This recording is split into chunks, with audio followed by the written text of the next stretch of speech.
বছরখানেক আগে যখন বসুন্ধরা গ্রুপের বিরুদ্ধে আমি কার্যক্রম শুরু করলাম, তারা যেটা করলো, তারা আমাকে শিশু ধর্ষক বানালো। মোস্তফা সরোয়ার ফারুকী বা আসিফ নজরুলের পক্ষে কথা বলার কারণে তাদের দালাল হিসেবে নাকি আমাকে বাংলাদেশে ঢুকতে দেওয়া হয়েছে। নানা সময় কিন্তু আমাকে নানা মানুষের দালাল বানানো হয়েছে।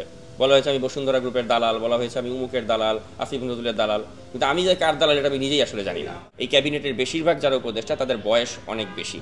এখানে আমি আরও অনেক তরুণের উপস্থিতি দেখলে আমার কাছে ভালো লাগতো ব্যক্তিগতভাবে। অদক্ষ যারা উপদেষ্টা রয়েছেন তাদের কারণেই কিন্তু এই ডক্টর ইউনূসের সরকারটা বিতর্কিত হচ্ছে। যে আপনারা জানেন যে আমি সাংবাদিকতা করতে করতে একসময় অ্যাক্টিভিজমে জড়িয়ে পড়ি। আর অ্যাক্টিভিজম মানেই হচ্ছে আপনি এমনভাবে কাজ করবেন যেটা একটা স্বৈরাচারের চোখে চোখ রেখে কথা বলা।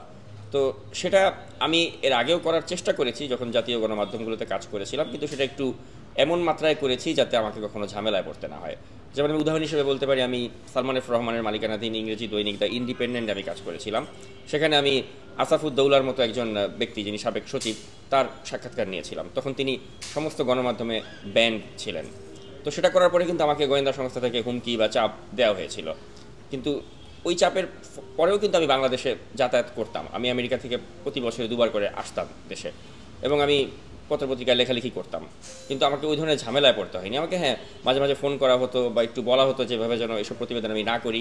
কিন্তু যেহেতু সালমান এফ রহমানের মালিকানাধীন পত্রিকায় আমি কাজ করতাম, তো সেজন্য ওই স্বাধীনতাটা ছিল। যেহেতু আপনারা জানেন যে সালমান এফ রহমান অত্যন্ত প্রভাবশালী একজন ব্যক্তি, এবং যে কারণে তিনি খালেদ মহিউদ্দিনের মতো লোককে দিয়ে টকশো করাতে পারতেন, এবং মোটামুটি একটা স্বাধীনতা তার গণমাধ্যমগুলোতে ছিল, এটা অস্বীকার করার উপায় নেই।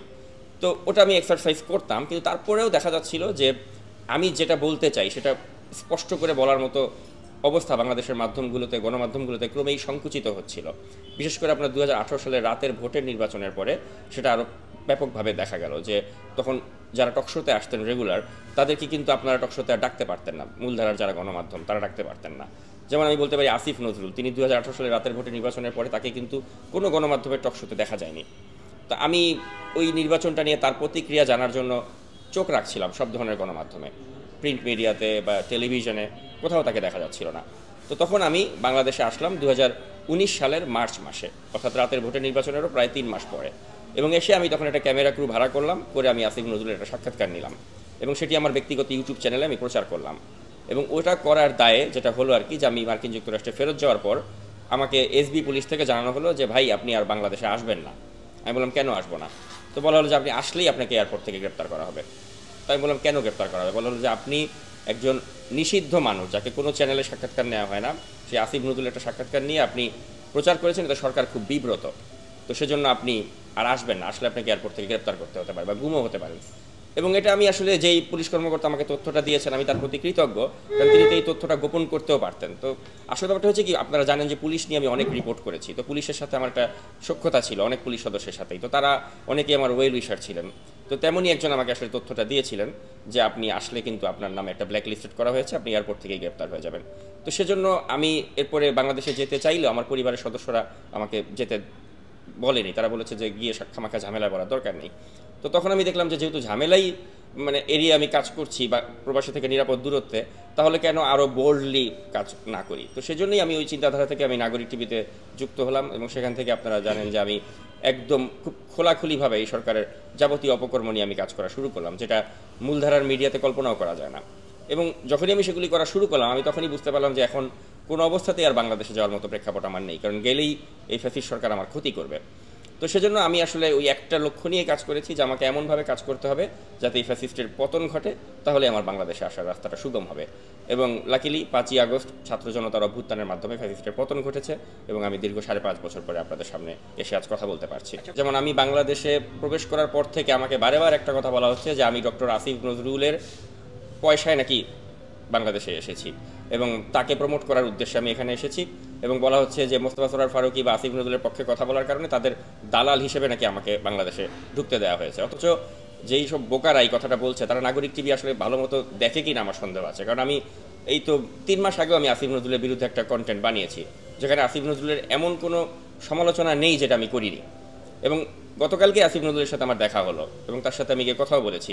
নানা ইস্যুতে আমাদের কথা হয়েছে, আমাদের মতের অনেক বিষয়ে দ্বিমত রয়েছে। এবং তিনি আমাকে বললেন যে তুমি তো আমার বিরুদ্ধে কন্টেন্ট বানিয়েছো, অর্থাৎ আমার এই কন্টেন্টটা তাকে যে আঘাত করেছে এটা বোঝা যায়। তো কই, আমি যদি তার সাথে কোনো কম্প্রোমাইজেই যেতাম তাহলে তো ওই কন্টেন্টটি আমি সরিয়ে ফেলতাম। কিন্তু আপনি এখন আমার ইউটিউবে যান, কন্টেন্টটি কিন্তু রয়েছে। তো এখন নানা সময় কিন্তু আমাকে নানা মানুষের দালাল বানানো হয়েছে। বলা হয়েছে আমি বসুন্ধরা গ্রুপের দালাল, বলা হয়েছে আমি উমুকের দালাল, আসিফ নজরুলের দালাল, কিন্তু আমি যে কার দালাল এটা আমি নিজেই আসলে জানি না। তো এখন আমি এক্ষেত্রে যারা এই ধরনের অভিযোগ করে তাদেরকে আমি একটা কথাই বলবো, যেমন বসুন্ধরার বিরুদ্ধে মানে বিষয়টা যে বলা হয় যে আমি বসুন্ধরার দালাল বা এরকম কিছু, যেই ব্যক্তি আমাকে এই বসুন্ধরার থেকে আমি চাঁদা খেয়েছি বা এই ধরনের অভিযোগ করেছে, আপনারা খেয়াল করলে দেখবেন যে সেই ব্যক্তি কিন্তু আজ পর্যন্ত কখনো বসুন্ধরার বিরুদ্ধে বা সাইমতোবা আনভিরের বিরুদ্ধে কোনো ধরনের কন্টেন্ট তিনি বানাননি।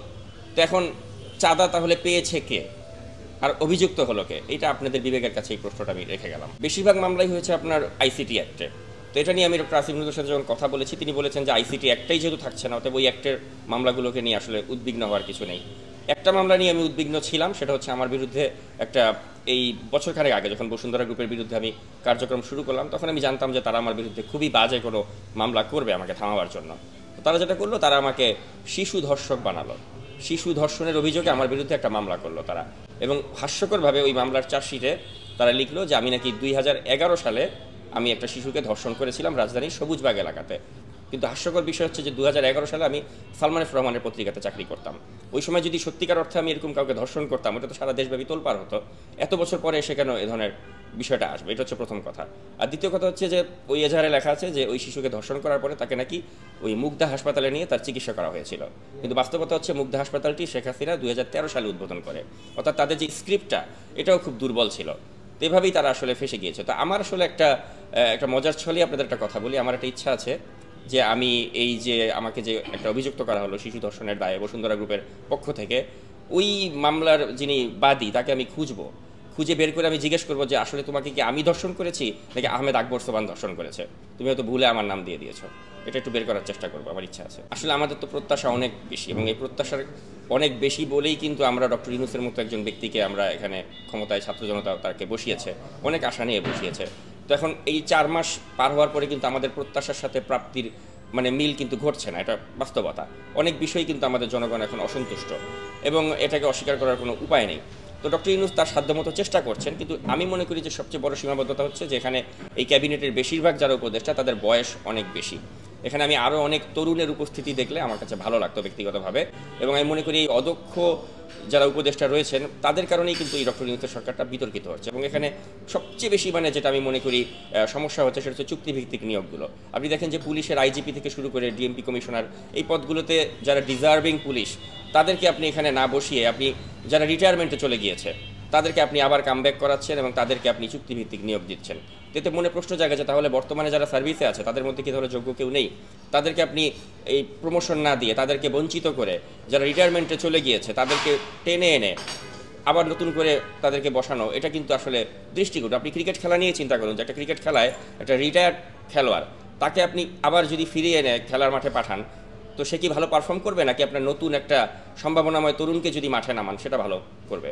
তাই মনে করি এই ক্ষেত্রে ডক্টর ইউনূসের সরকারের কিছু সমস্যা রয়েছে, এবং এগুলো যদি তারা কাটিয়ে উঠতে না পারেন তাহলে কিন্তু আমাদের জন্য একটা বিপর্যয় অপেক্ষা করছে। আমি মনে করি যে শেখ হাসিনার সময় পুলিশের নিয়োগের ক্ষেত্রে দেখা হতো যে কারা কারা স্পেসিফিকভাবে আওয়ামী লীগ করে, এবং আওয়ামী লীগ বাইরে মানে তাদের মানে পুরুষ থেকে শুরু করে তাদের যারা পরিবারের সদস্য কেউ যদি দেখা গেল যে বিএনপির সাথে বা অন্য দলের সাথে সম্পৃক্ত, তাদেরকে কিন্তু পুলিশের বড় পদে প্রদান করা হতো না। তো এই কারণে এই যে পুলিশ কর্মকর্তা যারা ছিল, আপনি কি মনে করছেন যে তারা সকলেই এখন কি তারা ওএসডি হয়ে গিয়েছে বা তাদেরকে চাকরি থেকে বের করে দেওয়া হচ্ছে? না, তাদের অনেকেই কিন্তু এখন বর্তমান পরিস্থিতির সাথে তারা কিন্তু খাপ খাইয়ে ঢুকে গিয়েছে। আমি নিজে অনেক পুলিশ কর্মকর্তাকে চিনি যারা ছাত্র হত্যার সাথে সরাসরি সম্পৃক্ত ছিল, তারাই কিন্তু এখন আমাদের ডানে বামে তারা নিঃশ্বাস ফেলছে। এখন সমস্যাটা হচ্ছে যে এদেরকে তো আপনি ঢালাওভাবে বাদ দিয়ে এখন আবার যে নিয়োগ করবেন, এই প্রক্রিয়াগুলো অনেক একটি মানে লেন্দি একটা প্রসিডিয়ার, এটা তো অনেক সময় লাগবে। তো আমাদেরকে আসলে এটা করতে হবে খুবই স্ট্র্যাটেজিক ওয়েতে, এবং ঢালাওভাবে আসলে আপনি একবারে সবাইকে বাদ দিয়ে আবার নতুন করে নিয়োগ দেওয়া এগুলো অনেক সময় সাপেক্ষ ব্যাপার, কিন্তু এগুলো খুব এফিশিয়েন্ট ওয়েতে আমাদের করতে হবে। আর যদি তা আমরা করতে না পারি তাহলে ওই ছাত্র গণহত্যার দায়ে অভিযুক্ত যে পুলিশ কর্মকর্তা যারা রয়েছেন তারা আমি মনে করি যে কখনোই মানে তাদের মধ্যে শুভবুদ্ধির উদয় হবে এটা আমি মনে করি না। কারণ যারা ছাত্রদের গায়ে গুলি চালাতে পারে তাদেরকে দিয়ে আপনি যদি ভাবেন যে তারা আবার ভালো হয়ে যাবে, এটা হবে না। তো এই জন্য পুলিশের একটা টোটাল রিফর্ম আমাদের প্রয়োজন, আর সেই রিফর্মটা যদি আমরা করতে না পারি তাহলে সামনে কিন্তু আসলেই আমাদের জন্য দুর্দিন অপেক্ষা করছে। কিন্তু ছাত্র গণহত্যার দায়ে অভিযুক্ত পুলিশ কর্মকর্তা তারাও কিন্তু এখন অনেকে বহাল তবিয়তে আছে। এমন হয়েছে যে অনেকে একবারে 2টি করে প্রমোশন দেওয়া হয়েছে 4 মাসের ব্যবধানে, বা 3টি করে প্রমোশন দেওয়া হয়েছে। ওই ধরনের পুলিশ কর্মকর্তাদেরও কিন্তু আমি নাগরিক টিভিতে এক্সপোজ করেছি। তো এটা কিন্তু অত্যন্ত দুঃখজনক যে তারা এখন এই সিস্টেমের সাথে নতুন করে তারা তাদের যে কানেকশন আছে সেটা কাজে লাগিয়ে তারা পদ পদবি বাগিয়ে নিচ্ছে, বড় বড় প্রমোশন বাগিয়ে নিচ্ছে। এবং এই পুলিশ কর্মকর্তারা কিন্তু আসলে তারা দেশপ্রেমিক না, কারণ তারা একটা ফ্যাসিস্টের দোসর হিসেবে দীর্ঘদিন কাজ করেছে। তো তারা এখন রাতারাতি গণতান্ত্রিক হয়ে গিয়েছে বা একটা শুভবুদ্ধি সম্পন্ন হয়ে গিয়েছে, এটা আমি বিশ্বাস করি না। এবং তাদের মধ্যে কিন্তু এই বেনজির বা হারুনের রক্ত এখন আছে বলে আমি মনে করি। তো এখন এই সরকারকে সিদ্ধান্ত নিতে হবে যে এদেরকে কীভাবে ডিল করবেন, এদেরকে বাদ দিয়ে আপনি কীভাবে এখানে সৎ এবং যোগ্য পুলিশ অফিসারদেরকে পদায়ন করবেন। কারণ আমি নিজে দেখেছি আমার ব্যক্তিগত অভিজ্ঞতায় যে অনেক পুলিশ কর্মকর্তা যারা আওয়ামী লীগের আমলে ওএসডি ছিল তাদেরকে কিন্তু এখনও ঠিক ভালোভাবে মূল্যায়ন করা হচ্ছে না। অনেক বঞ্চিত পুলিশ অফিসার রয়েছেন যারা আমার কাছে যোগাযোগ করেন এবং আমাকে বলেন যে আপনি আমাদের জন্য একটু তদবির করেন। এখন আমি যদি সবার জন্য তদবির করা শুরু করি, এটা দেখতে অড লাগবে যে আমি একটা সাংবাদিক হয়ে কেন এত পুলিশ কর্মকর্তার পক্ষে তদবির করব। কিন্তু ব্যাপারটা হচ্ছে এমনই যে তারা অসহায়, তারা মনে করে যে আমি হয়তো তাদের হয়ে যদি একটা জায়গায় ফোন করি তাদের হয়তো একটু ভালো হবে। কিন্তু ব্যাপারটা হচ্ছে যে আসলে আমার তো এখানে সামর্থ্য সীমিত এবং আমার এটা করাটাও দৃষ্টিকটু দেখায়। কিন্তু বাস্তবতা হচ্ছে যে অনেককেই আমি দেখেছি বা চিনি যারা আসলেই বঞ্চিত ছিল, যারা ওএসডির শিকার হয়েছিল এবং ষড়যন্ত্রমূলকভাবে অনেক বিভাগীয় মামলা তাদের বিরুদ্ধে আছে যেগুলো এখন উইথড্র করা হয়নি। তো এই পুলিশ কর্মকর্তাদেরকে আসলে যদি মূল্যায়ন করা না হয় এবং যারা আওয়ামী লীগের বেনিফিশিয়ারি তাদেরকে যদি মূল্যায়ন করা হয়, তাহলে এই যে আমরা যে বলি যে আমাদের বিপ্লবটা, এই বিপ্লবটা যে একটা বেহাত বিপ্লব হয়ে যাবে, ওই আশঙ্কাটা কিন্তু থেকে যায়।